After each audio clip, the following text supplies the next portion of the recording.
My name is Dolph Banza. I am a visual artist. I was born in Kigali in the early 80s.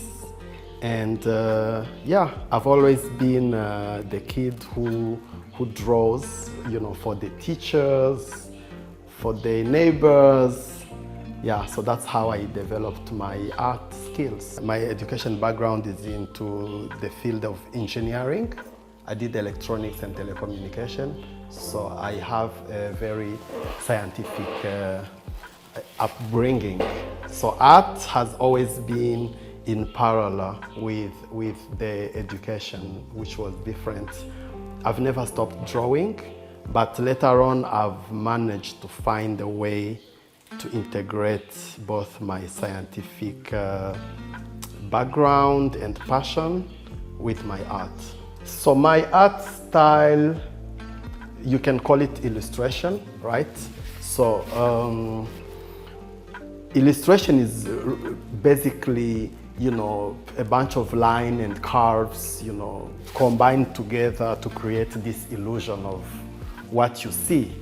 And so I've started out drawing as a kid, and then later on I studied graphic design, right?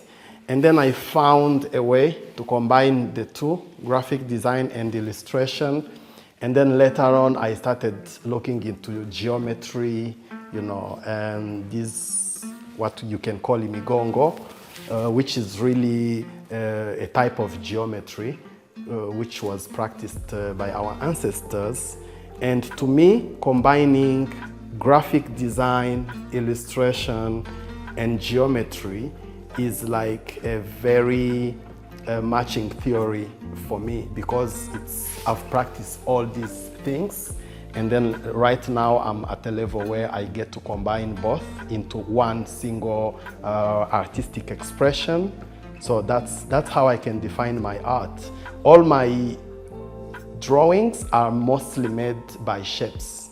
So I have this connection with shapes. I like shapes, I understand them, I study them.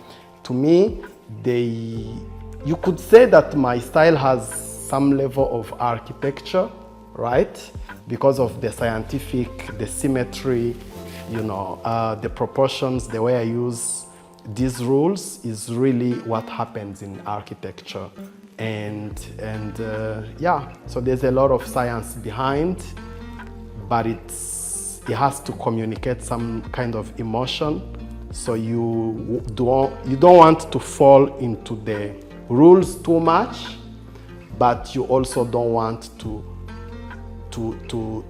depart from the rules too much. So there is the perfect balance between going out there, doing what you feel, but also applying some rules to balance out things. I have created so many, let's say, imagery portraying Rwanda, depicting Rwanda. To me, I'm an observer, so I get to observe things that not so many people can see the way I see them, and this allows me to kind of bring them to life in an interesting way. So people see my work, I use a lot of social media, and then I get to be contacted by people internationally or even locally. So it's always connections. It's like, we are looking for someone.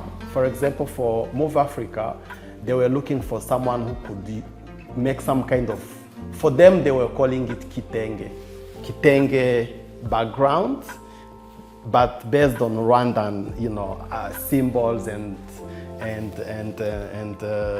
cultural, visuals. So that's how I came up with the design. The design, to me, I use a lot of books about patterns. So I'm very interested in weaving. To me, weaving is is such a big inspiration for me. I've studied pre-colonial objects, in museums in Europe. So I really get to be a visual researcher, but also an art practitioner. So for FIA, it has been the same. they are looking for someone, when they are coming here, they are looking for someone who can bring some, let's say, local touch in the visuals, and that's how it happens. I kind of specialize in that, so that's why I get to be the one to make these things. So working with FIA has been around a 3-month process, right? From the first Zoom meetings where they express what they expect from me, right? Without being really specific. It's a very general kind of brief. They want you to be free, to have creative license and suggest interesting concept to them.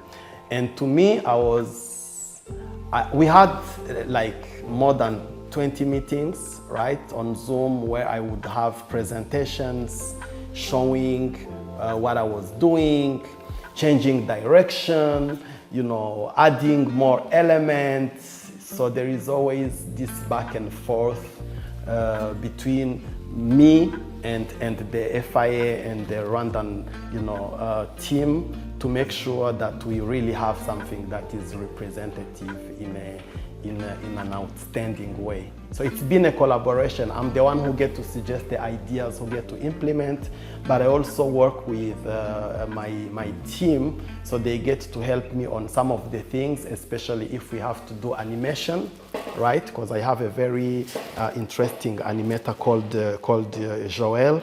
So he's the one who's like my person when it comes to motion design.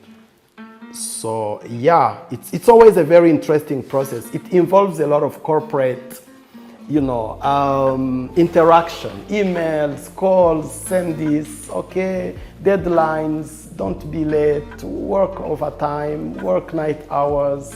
So it's never easy, but I like when the process is long enough for me to have room for expression. The first day I went to Move Africa, I looked at my artwork with all these people, filling the arena. When I posted the picture, I captioned it as mass hypnosis. So that's really what we are doing. It's like a hypnotic work, because you create something, you put it there, and then you have like thousands of people looking at it, being amazed. So there is some kind of channeling in that process, which is very, very interesting, very satisfying. I can only look, I've been drawing ever since. So to me, seeing my work in front of the country, the people, it means a lot. It only encourages my process. It only answers to all the doubts I've ever had about venturing into this profession, because doubts will always be there, but when you see that kind of outcome, you only feel joy. For the youngsters who are looking into doing art and think that art maybe might disadvantage them financially, I can only tell them one thing: you have to be good. If you are good, and then it's as if you were working in any other field. The art, visual art especially, that's what I know about. Let's say industry is young, even the education, the academic institutions are also young, but we have more and more schools now. I think that with everything that is happening with Rwanda, hosting events, communicating about what potential that we have, it is becoming more and more obvious that art is a big player. So I have no doubt that in the future there's going to be more focus to art schools, art institutions, for better and better professionals. The way I see my future is I have a very dynamic style, which to me is alive. So the way you see it today is not the way you will see it tomorrow. So the future can only bring more substance, more beauty, more emotion to my work. but I also want to do more teaching because I like that. I like teaching a lot. I'm a natural teacher. So to me, it's going to be transmission and more art. That's definitely the way I see the future. Now I will see how I want to do the art, how I want to teach the art, because it can't be in a conventional way. I always manage to come up with a very unconventional way of doing things. And yeah, there's going to be more and more. I'm here to stay.